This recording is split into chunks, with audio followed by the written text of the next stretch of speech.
నమస్తే my dear aspirants. ఈరోజు మన టాపిక్ 100% గ్రూప్ 2 సాధించే స్ట్రాటజీ. అయితే టాపిక్లోకి వెళ్ళే ముందు సొసైటీలో ఐఏఎస్లు ఐపీఎస్లు పెద్ద పెద్ద గవర్నమెంట్ జాబ్ చేస్తున్న వాళ్ళ దగ్గరికి మనం సజెషన్స్ గురించి వెళ్ళినప్పుడు కానీ యూట్యూబ్లో వాళ్ళ వీడియోలు చూస్తున్నప్పుడు కానీ వాళ్ళు రొటీన్గా చెప్తున్న రెండు వర్డ్స్ ఏంటంటే time management and stick to the syllabus అని. అయితే కాంపిటేటివ్ ఫీల్డ్లో ఉన్న చాలామంది ఆస్పిరెంట్స్కి వాటి మీనింగ్ డిఫరెంట్గా అర్థమవుతుంది. టైం మేనేజ్మెంట్ అంటే డైలీ 18 గంటలు 20 గంటలు చదవడము, టైం అసలు వేస్ట్ చేయొద్దని. ఆ స్టిక్ టు ద సిలబస్ అంటే సిలబస్ని బట్టి పట్టడం అని. అది కాదంటే ఎగ్జాక్ట్ మీనింగ్ డిఫరెంట్గా ఉంటుంది. ఆ మీనింగ్ క్లియర్గా తెలుసుకొని అది ఇప్పుడు మన గ్రూప్ 2 సాధించడంలో ఎలా హెల్ప్ఫుల్ అవుతుందో క్లియర్గా చూద్దాం. దానికంటే ముందుగా కాంపిటేటివ్ ఫీల్డ్లో ఉన్న ఆస్పిరెంట్స్ని మనము 2 కేటగిరీగా డివైడ్ చేద్దాము. Category 1 senior aspirants. వీళ్ళు నెంబర్ ఆఫ్ ఎగ్జామ్స్ రాసి ఉంటారు. 5 మార్కులతోటి 10 మార్కులతోటి 15 మార్కులతోటి గవర్నమెంట్ జాబ్స్ మిస్ అయిన వాళ్ళు వీళ్ళంతా. కేటగిరీ 2 న్యూ ఆస్పిరెంట్స్, అంటే 6 months బ్యాక్ కానీ 1 year బ్యాక్ కానీ ఏదో ప్రైవేట్ జాబ్ చేస్తూ ఇప్పుడే గవర్నమెంట్ జాబ్ సాధించాలని ఫీల్డ్లోకి రావడము. కొంతమంది ఆస్పిరెంట్స్ మేము చదువుతున్నాము అని చెప్పేసి వాళ్ళని మోసం చేసుకుంటూ చాలా ఇయర్స్ నుంచి ఇదే ఫీల్డ్లో ఉండేవాళ్ళు. వీళ్ళందరూ సిలబస్ని చూసి భయపడుతుంటారు అన్నట్టు. ఈ 2 కేటగిరీస్ పీపుల్ మెజారిటీ మెంబర్స్, అందరూ అన్నట్లే మెజారిటీ మెంబర్స్ 2 mistakes చేస్తారు. ఒకటి వెయిటేజ్, అంటే ఏ సబ్జెక్ట్ నుంచి ఎన్ని మార్క్స్ వస్తున్నాయి, ఏ సబ్జెక్ట్ నుంచి తక్కువ వస్తున్నాయి ఎక్కువ వస్తున్నాయి అనేది ఐడెంటిఫై చేయకపోవడం ఫస్ట్ మిస్టేక్. సెకండ్ మిస్టేక్, ఒకవేళ ఐడెంటిఫై చేసినా కూడా కొంతమంది ఆస్పిరెంట్స్ ఏం చేస్తారంటే ఒక సబ్జెక్ట్ నుంచి ఫర్ ఎగ్జాంపుల్ 30 marks వచ్చినాయి అనుకోండి, ఇంకో సబ్జెక్ట్ నుంచి 10 marks వచ్చినాయి అనుకోండి, ఆ 2 సబ్జెక్టులకి సేమ్ టైం ప్రొవైడ్ చేయడము. అంటే 30 marks వచ్చిన దానికి 10 days ఇవ్వడము, 10 marks వచ్చిన దానికి కూడా 10 days టైం ఇవ్వడం వల్ల ఏమవుతుందంటే వీళ్ళు అనుకున్న జాబ్ సాధించకుండా వెనుకబడిపోతుంటారు, కాంపిటీషన్లో వెనుకబడిపోతుంటారు. కాబట్టి అటువంటి మిస్టేక్స్ని కరెక్ట్ చేస్తూ ఇప్పుడు రాబోయే గ్రూప్ 2 ఎగ్జామ్ని 100% ఎట్లా సాధించవచ్చో ఈ వీడియోలో నేను క్లియర్గా ఎక్స్ప్లెయిన్ చేస్తున్నా. కాబట్టి మీరు వీడియోని చివరి వరకు చూడండి. నచ్చితేనే లైక్ చేయండి, షేర్ చేయండి, కామెంట్ చేయండి, సబ్స్క్రైబ్ చేయండి. అండ్ ఎవరైనా ఇంట్రెస్టెడ్ వాళ్ళు ఉంటే ఇన్స్టాగ్రామ్ మరియు టెలిగ్రామ్ లింక్స్ ప్రొవైడ్ చేస్తున్నా, ఇంట్రెస్ట్ ఉంటే జాయిన్ అవ్వచ్చు. Group 2 preparation strategy. మన గ్రూప్ 2లో ఎన్ని ఉన్నవి? 4 పేపర్స్ ఉన్నవి. Paper 1, paper 2, paper 3, paper 4. దీంట్లో మనం క్లియర్గా అబ్జర్వ్ చేసినట్టయితే మనకు నెంబర్ ఆఫ్ టాపిక్స్ ఏమడుతున్నాయి. మెస్సీగా ఒక కన్ఫ్యూజన్ ఫామ్ అవుతుంది అన్నట్టు. ఇన్ని టాపిక్ చూసేసరికి ఇవన్నీ టాపిక్స్ ఎట్లా కవర్ చేయాలని. మనం అయితే ఏం చేద్దామంటే కన్ఫ్యూజన్ ఉండకుండా సింపుల్గా సబ్జెక్ట్ కంప్లీట్ కావడానికి ఈ నెంబర్ ఆఫ్ టాపిక్స్ని నెంబర్ ఆఫ్ సబ్జెక్ట్గా మనము డివైడ్ చేసేద్దాం. డివైడ్ చేస్తే అప్పుడు ఏమైపోతుంది అంటే మనకు సింపుల్గా చదువుకోవచ్చు, ఈజీగా అయిపోతుంటుంది అన్నట్టు. ఇప్పుడు నెంబర్ ఆఫ్ సబ్జెక్ట్స్ ఎట్లా చేయాలి? పేపర్ 1 ఇప్పుడు 11 టాపిక్స్ ఉన్నాయి. నేను రిపీట్ చేయట్లేదు, వీడియో లెంత్ అవుతుంది అని చెప్పేసి మీరు ఒకసారి నోటిఫికేషన్లో చూడండి, సిలబస్ క్లియర్గా ఉంది. పేపర్ 1లో 4th టాపిక్ చూద్దాం. ఎన్విరాన్మెంటల్ ఇష్యూస్ అని ఉంది. Environmental issues part and parcel of disaster management. దీన్ని మనం పేపర్ 3లో ఉన్న ఎన్విరాన్మెంటల్ సస్టైనబుల్ డెవలప్మెంట్ తోటి పాటుగా చదివితే మనకి ఈజీ అవుతుంది. అక్కడ నుంచి క్వశ్చన్ వచ్చినా ఇక్కడ నుంచి క్వశ్చన్ వచ్చినా కూడా మిస్ కాదు. ఎందుకంటే ఎన్విరాన్మెంట్ గురించి క్లియర్గా బేసిక్స్ మొత్తం చదివేది పేపర్ 3లో. సో దానికి వచ్చే ప్రాబ్లమ్స్, ఇష్యూస్ అనేది మనం డిజాస్టర్ మేనేజ్మెంట్ అనేది ఈజీగా మనం ట్యాకిల్ చేయగలుగుతాం కాబట్టి క్వశ్చన్స్ మిస్ అవ్వదు. ఓకే, సో ఇక్కడ నుంచి ఎన్విరాన్మెంటల్ ఇష్యూస్ మనం డిలీట్ చేసేద్దాం. తర్వాత పేపర్ 1లో 6th topic history culture heritage of India. ఇది పేపర్ 2లో పార్ట్ 1లో ఉంది, socio culture history of India అని. అక్కడ చదివేసుకుంటే సరిపోతుంది.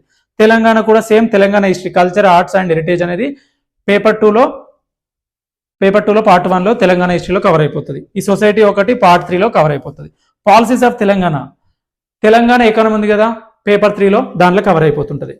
సోషల్ ఎక్స్క్లూజన్ అనేది మనం సొసైటీతో పాటుగానే చదవాలి. ఎందుకంటే సొసైటీలో విమెన్ గురించి, చిల్డ్రన్ గురించి, బీసీస్ గురించి, ఎస్టీస్ గురించి, ట్రైబ్స్ గురించి, ఎస్సీస్ గురించి స్కీమ్స్, పాలసీస్ అన్ని క్లియర్గా మెన్షన్ చేశారు. కాబట్టి ఎక్కడ సోషల్ ఎక్స్క్లూడ్ అవుతున్నారు, ఏ section of people social exclude అవుతున్నారు అనేది మనకు ఈజీగా తెలుస్తుంది. సో సొసైటీలనే మనం సోషల్ ఎక్స్క్లూజన్ని పార్ట్ అండ్ పార్సల్గా చదవాలి. చాలా మంది అట్లనే చదువుతారు అనుకుంటే చదివిన వాళ్ళకు కొంచెం ఇది ఒకటి అబ్జర్వ్ చేయగలరు. ఇలా మనం మెయిన్గా అంటే రిమైనింగ్ పేపర్స్లో కవర్ అయ్యేదాన్ని మళ్ళీ రిపీట్ చేయకుండా దాంట్లో యాడ్ చేసేసుకుంటే మనకు ఇప్పుడు పేపర్ 1లో మిగిలిన టాపిక్స్ ఎన్ని? Current affairs and international relations ఒకటి అనుకోండి, ఒక book. General science with science and technology, ఈ ఏరియా నుంచి ఎక్కువ క్వశ్చన్స్ వస్తున్నవి. కరెంట్ అఫైర్స్ లింక్ చేసుకుని మంచిగా చదివితే మనకు క్వశ్చన్ మిస్ కాదు. తర్వాత జాగ్రఫీ, వరల్డ్ కమ్ ఇండియా ఒక బుక్, తెలంగాణ జాగ్రఫీ ఒకటి. తెలంగాణ జాగ్రఫీకి తెలుగు అకాడమీ పెద్ద బుక్ చదవాల్సిన అవసరం లేదు. న్యూ ఆస్పిరెంట్స్ అయితే వాళ్ళు ఏం చేస్తారంటే మార్కెట్లో క్విక్ రివిజన్ బుక్స్ దొరుకుతున్నాయి, 40 to 50 pages. అది చదవండి, మీకు టైం సేవ్ అవుతుంది, తక్కువ క్వశ్చన్స్ వస్తున్నవి కాబట్టి. ఓకే, ఇలా చూస్తే మనకు యావరేజ్గా 4 సబ్జెక్ట్సే మిగిలినవి పేపర్ 1లో. 4 సబ్జెక్ట్స్ అంటే యావరేజ్గా మనం 4 books చదువుతాం. 4 subjects 4 books. క్లియర్? ఈ logical reasoning, data interpretation, English up to 10th class standard వరకు అని ఉంది కదా, అది దాని గురించి సపరేట్ ప్రిపరేషన్ అవసరం లేదు. ఎవరైనా న్యూ ఆస్పిరెంట్స్ ఉంటే బేసిక్ తెలుసుకొని తర్వాత మనం ఇప్పుడు రాస్తాం కదా టెస్ట్ సిరీస్లో కవర్ అవుతుంటుంది. పేపర్ 2లో ఇండియన్ హిస్టరీ ఉంది, తెలంగాణ హిస్టరీ ఉంది, 2 సబ్జెక్ట్స్, పాలిటీ 1, సొసైటీ 1. ఇక్కడ 4 సబ్జెక్ట్స్కి 4 బుక్స్. పేపర్ 3కి Telangana India economy with environmental sustainable development ఉంది, అక్కడ 2 బుక్స్ అనుకుందాం, 3-in-1 కూడా దొరుకుతుంది, 2 బుక్స్. పేపర్ 4 తెలంగాణ మూమెంట్, ఇది ఒకటే ఒక్క బుక్. ఇక్కడ మనం కరెక్ట్గా సబ్జెక్ట్ ఎన్హాన్స్ చేసుకుంటే, సబ్జెక్ట్ని కరెక్ట్గా యాడ్ చేసుకుంటే, అంటే ఎట్లాగా అంటే ఇప్పుడు సిలబస్లో ఏ టాపిక్స్ ఉన్నాయో ఈచ్ అండ్ ఎవ్రీ టాపిక్ సంబంధించిన సిలబస్ మన బుక్లో ఉండేటట్టు ప్లాన్ చేసుకుంటే తెలంగాణ మూమెంట్ నుంచి మనము 120 to 130 మార్క్స్ ఈజీగా గెయిన్ చేయగలుగుతాం మినిమం. సో అట్లా చేసుకుంటే ఏమవుతుందంటే మన కాంపిటీషన్లో ముందుండే ఛాన్సెస్ ఉన్నవి. అర్థమైంది అనుకుంటా. అదే స్టిక్ టు ద సిలబస్లో ఏ టాపిక్ ఉందో ఆ టాపిక్ సంబంధించిన మొత్తం అంటే కంటెంట్ మన బుక్స్లో ఉండాలి, నోట్స్లో కానీ బుక్స్లో కానీ ఉంటే మనకి ఈజీ అవుతుంది. దాన్ని బట్టి పట్టడంతో పాటుగా ఇది కూడా చేస్తేనే మనకు స్కోర్ అనేది ఈజీగా ఇంక్రీజ్ అవుతుంది. మీరు ఇంకొకటి చూడండి, స్టిక్ టు ద సిలబస్ అర్థమైంది అనుకుంటా. పేపర్ 3 పేపర్ 4 రెండింటికి కలిపి 300 మార్క్స్ ఉంది. పేపర్ 1 పేపర్ 2 కలిపి 300 మార్క్స్ ఉంది. పేపర్ 3 పేపర్ 4లో మనకు 3 సబ్జెక్ట్స్ అంటే ఒక యావరేజ్గా 3 బుక్సే చదువుతాం. 3 బుక్స్ నుంచి 300 మార్క్స్ వస్తున్నాయి. మనం కరెక్ట్గా హార్డ్ వర్క్ చేస్తే తరోగా డెప్త్గా చదివితే పేపర్ ఎంత టఫ్ వచ్చినా మనకు 250 మార్క్స్ వస్తాయి యావరేజ్గా. ఈ 2 పేపర్లలో 8 సబ్జెక్ట్స్ అంటే యావరేజ్గా 8 బుక్స్ చదివితే మనం ఎంత చదివినా కూడా 250 మార్క్స్ గెయిన్ చేయడం అనేది కొంచెం కష్టమైన పని. కాబట్టి మనం ఏం చేయాలి అంటే టైం మేనేజ్మెంట్ అంటే ఇక్కడ చూడండి సింపుల్గా socio cultural history of India and Telangana ఈ రెండింటికి కలిపి 50 మార్కులు ఇస్తే తెలంగాణ మూమెంట్ ఒక్కదానికే 150 మార్క్స్ ఇచ్చాడు. అర్థమైంది అనుకుంటా. ఈ 2 సబ్జెక్ట్ కలిపి 50 మార్కులు ఉంటే ఒకటే సబ్జెక్ట్కి 150 మార్క్స్ ఉంది. సో ఇక్కడ టైం మేనేజ్మెంట్ ఎట్లుండాలి, ఈ 2 సబ్జెక్ట్స్ ఉన్నాయని చెప్పేసి ఎక్కువ టైం ఇవ్వడము, ఇక్కడ తక్కువ టైం ఇవ్వడము మొదలు పెట్టద్దు. ఏం చేయాలంటే మాక్సిమం టైం ఇక్కడ ఇచ్చేసుకొని తక్కువ టైం దీనికి ఇవ్వాలి. ఇస్తేనే మనం కాంపిటీషన్లో ముందుంటాం. ఇది కరెక్ట్ టైం మేనేజ్మెంట్ అంటే ఇదే బేస్డ్గా ఈ 2 పేపర్స్కి ఫర్ ఎగ్జాంపుల్ ఒక డేలో 12 అవర్స్ ఉన్నాయనుకోండి. 12 అవర్స్లో 6 అవర్స్ పేపర్ 1 పేపర్ 2లో ఏదో ఒక సబ్జెక్ట్ చదివితే ఇంకో 6 అవర్స్ పేపర్ 1 పేపర్ 2లో కాకుండా పేపర్ 3 పేపర్ 4లో ఉన్న ఒక సబ్జెక్ట్ చదివితే ఈజీ అవుతుంది. అట్లా అని కాకుండా ఒక నెల లోపల 20-25 రోజులు 8 సబ్జెక్టులు ఉన్నాయి కదా పేపర్ 1 పేపర్ 2లో అని చెప్పేసి మొత్తం దానికి పెట్టేసి ఒక 5 రోజులు పేపర్ 3 పేపర్ 4 పెడితే మనం కాంపిటీషన్లో వెనుకబడిపోతాము.